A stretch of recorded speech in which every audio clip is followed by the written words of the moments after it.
Né au mois de mars en 1974 et il a commencé sa carrière comme dans un cabinet d'expertise comptable. Donc tu as fait un premier cabinet d'expert comptable, puis un second, et ta conclusion a été « je ne serai jamais expert comptable ».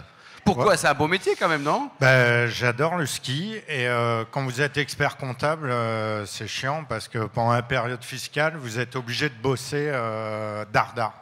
Donc je me suis dit, ce métier, c'est pas pour moi. Alors ensuite, tu rentres dans une entreprise qui s'appelle Argus, et là tu vas rencontrer Cyril. C'est ton premier coup de foudre en tout bien, tout honneur. Ouais, C'est sans ton sexe. futur associé. Comment vous êtes rencontrés tous les deux au début? On était à une formation, il y avait 2 escaliers. À la fin de la journée de formation, on monte dans notre chambre. Et puis, il dépose vite fait sa valise, moi aussi, on descend et on se retrouve au bar. Et voilà. Et on dit, L'histoire qu'est-ce du qu'on bar. Alors, pendant cette période, tu as aussi beaucoup voyagé, notamment au Brésil, en Argentine. C'est ça, tu faisais quoi exactement? J'étais consultant autour de SAP HR. Alors, 2000, tu vas créer ta boîte. Vous allez créer votre boîte. Alors déjà, pourquoi créer une boîte? Parce que c'est tranquille quand tu es salarié, tu t'emmerdes pas, au pire t'es viré, tu vas au prud'homme, tu prends des sous. Pourquoi prendre des risques alors? Moi, j'aimais pas mes patrons et puis ça me cassait un peu les pieds qu'on me dise fais ci, fais ça. Et du coup, j'avais envie de cette liberté. D'accord. Donc là, la société, ton premier client chez Acerpas, c'est Sanofi. Et le groupe Sanofi, 22 ans après, est toujours client. Exactement, ils ont été assez fidèles. Notre première mission, c'était pour 1 mois, donc c'était un peu chaud, on était jeunes. Et au-delà de ça, ils nous ont fait confiance. Et aujourd'hui, c'est le numéro, il est dans le top 3 de nos clients. Le groupe Acerpas a grandi. L'an passé, 140 millions d'euros de chiffre d'affaires. Cette année, on va tendre vers 160 millions. Tu nous rappelles les métiers de la société, François? En fait, on fait du conseil stratégique RH avec tout ce qui est digitalisation, change. On fait de l'implémentation de SIRH, tout ce qui est paye, gestion des talents. Et puis enfin, on fait tout ce qui est externalisation de paye. L'entreprise, c'est 1500 collaborateurs. Donc toi, c'est un peu comme Jean-Claude, tu arrives à trouver facilement des talents, des gens sympas, fidèles, motivés et pas chers ou... Alors, en fait, on a, comme vous tous, j'imagine, entrepreneurs, beaucoup de turnover, mais on a une bonne image de marque, donc on arrive à recruter également. Le plus dur, c'est 25-35 à canaliser. En général, c'est assez rock'n'roll. Et comment tu fais pour canaliser un 25-35? Tu canalises pas. Alors, l'entreprise, donc, aujourd'hui, elle se développe au niveau national, international. Tu fais 40% de ton chiffre d'affaires hors de nos frontières. Le côté chassé en meute, est-ce que les boîtes françaises t'aident? Est-ce que les grands groupes français te disent « allons-y » Est-ce qu'on est à l'allemande, à l'anglo-saxonne? Ou est-ce que Renault a encore beaucoup d'années à réfléchir pour savoir si elle vendra des Renault à la police de New York, alors que nous, en France, on roule en Ford? Non, c'est un peu le problème de la France. On est chaque entrepreneur un peu isolé, même s'il y a la French Tech, même s'il y a le MEDEF, mais on ne chasse pas en meute, contrairement aux Allemands. Et c'est un peu dommage. Et les grands groupes du CAC 40 aussi aident assez peu, finalement, les ETI. Il est où, Patrick Martin, en France, il est là, mais Patrick pas à Martin, notre l'étranger. vice-président du BDF, là. Il falloir le dire tout à l'heure à Patrick. Alors, l'international, donc il y a un premier pays, c'est l'Espagne. Tu es arrivé par croissance organique, tu as racheté, c'était quoi la politique? On a fait croissance organique. Pourquoi? Parce que les salaires sont moins chers. Ils parlent assez bien français. Malaga, c'est super. Il fait beau, il y a des terrains de golf. Et du coup, on s'est mis là. Et puis après, on a racheté une boîte en Espagne qui était plus à Madrid. Les États-Unis, le marché américain, c'est important pour toi aussi, François? Cette année, on a fait 45% de croissance. On est sur un double digit et on est en train d'acquérir 2 sociétés également là-bas. Vu l'orage qui se prépare en Europe, c'est important, je pense, d'être international, même si c'est fatigant, même si c'est compliqué. Mais c'est primordial.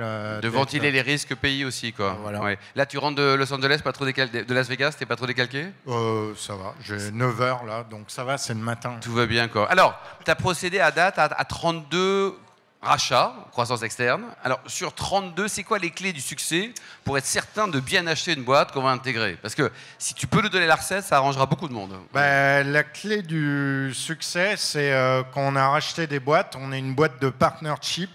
Donc, on a mis les partenaires qu'on a rachetés au capital. Donc, j'ai des partenaires américains, canadiens, espagnols, suisses, singapouriens, belges et anglais. Et ton meilleur souvenir de rachat et ton pire? Alors, mon pire, c'est en Hollande. C'est une région qui s'appelle la Batavia. Et ils nous ont fumé, clairement. Y a-t-il des Néerlandais dans la salle, juste pour voir les ennemis ce soir, là? Ah oui, c'est vrai, Estelle. Oui. Voilà, et le meilleur, les US. Les US, quoi. Alors, l'entreprise, donc, en cumulé, depuis donc, sa création, a levé un peu plus de 500 millions d'euros. Voilà. Un souvenir de la première levée et de la dernière levée, François? Première levée, on n'a pas fait de cash-out, grossière erreur. On a tout fait en cash-in. Par contre, ça a permis de vraiment développer la boîte. Quand je dis nous, c'est qu'on est une boîte de partnership. On est 22 partenaires qui détenons 80% des shares, des actions. Tu travailles beaucoup avec les DRH, hein, c'est une cible importante pour toi, ce sont des amis, on va dire. Le métier de DRH, comment tu le vois aujourd'hui? Et ça va être quoi un DRH dans 10 ans? Attention, parce que si tu réponds pas bien, ils se barrent tous, là c'est le bordel. Oui, ils sont tous là en plus. Oui. Non, le DRH, c'est chaud en ce moment pour lui parce qu'il y a digitalisation, il a la pression des actionnaires, il a la pression également des salariés. Et le monde est en train de bouger et l'Europe va se prendre quand même un violent orage, tout le monde le dit, et j'y crois. Et le DRH, il est là entre deux mondes, entre la digitalisation et l'ancien monde. Entre les 25-35 ans, dès qu'il y a un conflit, ils disent je me tire et je vais ailleurs. Et du coup, c'est assez compliqué, mais ils tiennent bien la barre. Et en fait, le DRH, plus en plus, va devenir le patron de la digitalisation. Dans les boîtes moins de 10 000 salariés, au-dessus, ils ont un DRH et un patron de la digitalisation. Alors, tu maîtrises maintenant bien les fonds.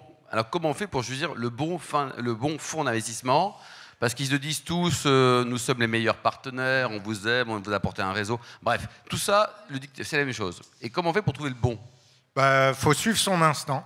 Souvent, on ne le dit pas assez, mais suivre son instinct, j'ai le feeling, il a une bonne gueule, il a une sale gueule, c'est partie de la vie. Voilà, j'ai un bon feeling avec ce monsieur, et puis go. C'est comme ça qu'on les a choisis avec mes associés. Aujourd'hui, donc, tu as associé, il y a 115 associés dans le capital? Il y a 22 associés et il y a 120 personnes qui sont dans le capital, des salariés, des managers, des gens qui ont envie d'investir dans la boîte. Et ça, c'est un vrai facteur de motivation, tu le vois en tout cas? Oui. Au niveau de la rétention, c'est bien. Au niveau des nouvelles idées également, c'est plutôt très, très positif après 15 ans.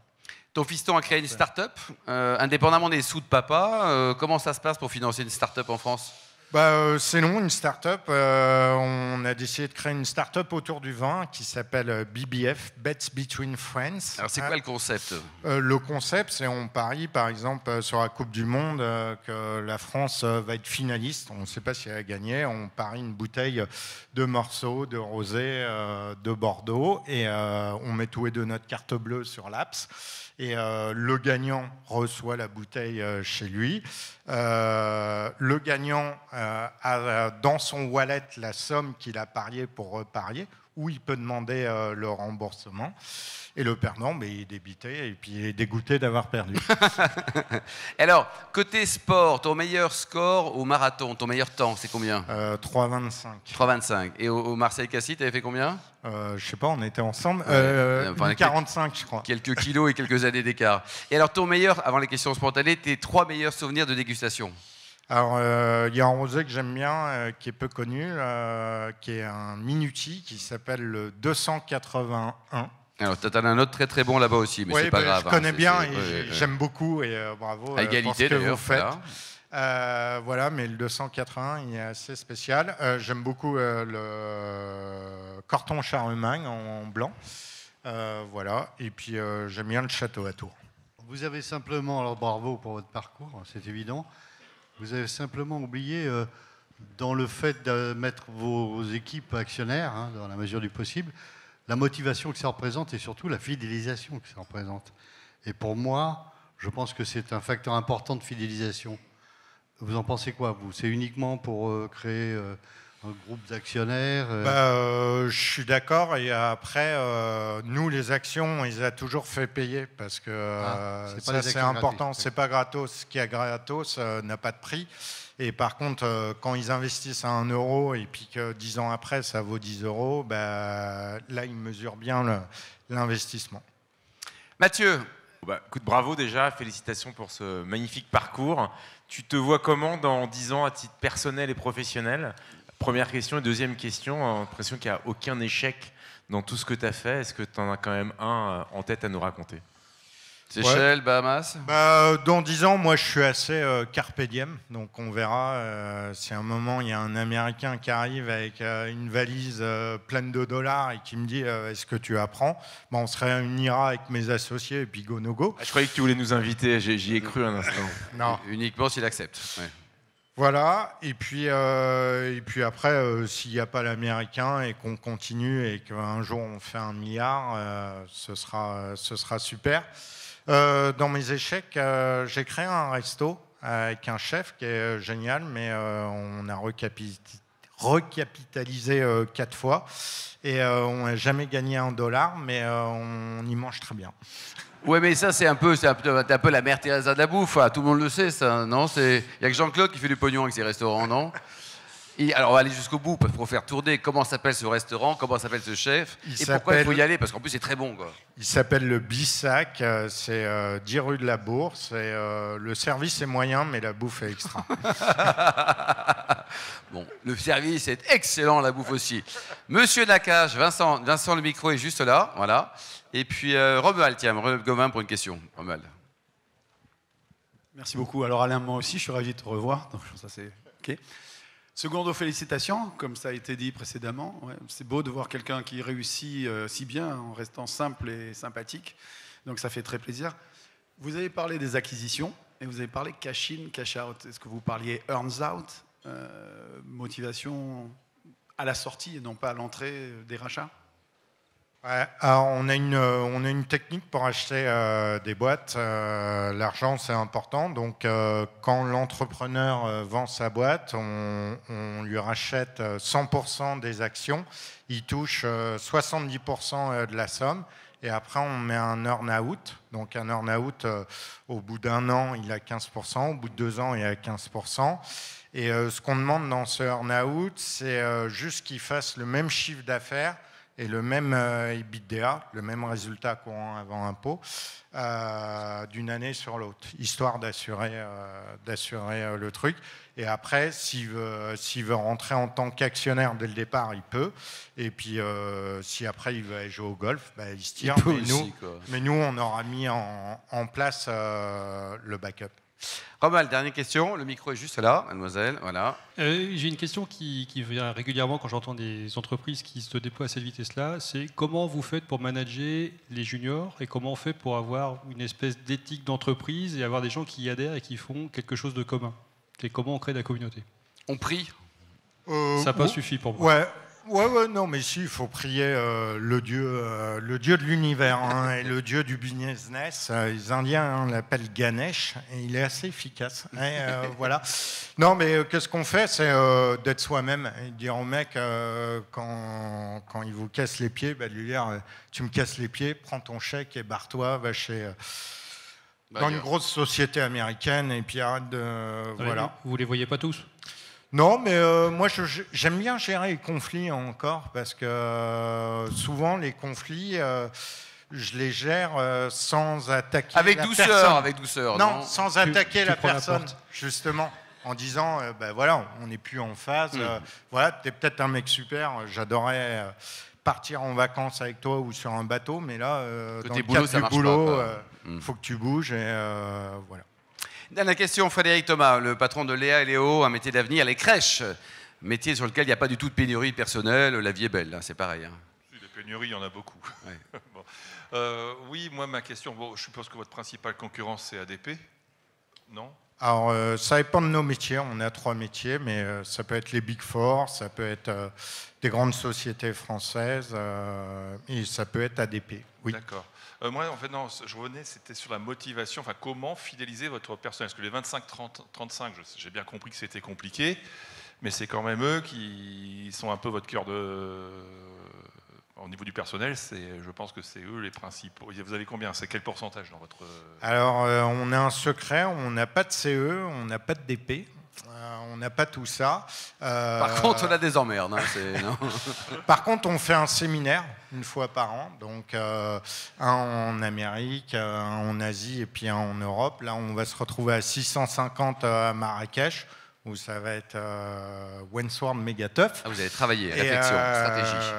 Voilà, donc ça c'est pas mal parce qu'un séminaire, les gens en parlent 6 mois avant, ils en parlent 6 mois après. Et au-delà de ça, nous, ça nous fait plaisir également de faire ce séminaire. Note, Fred, il faut que tu notes. Quoi. Voilà. Bon, et donc il devait être super, il était formidable. On applaudit très très chaleureusement François. Bravo petit frère.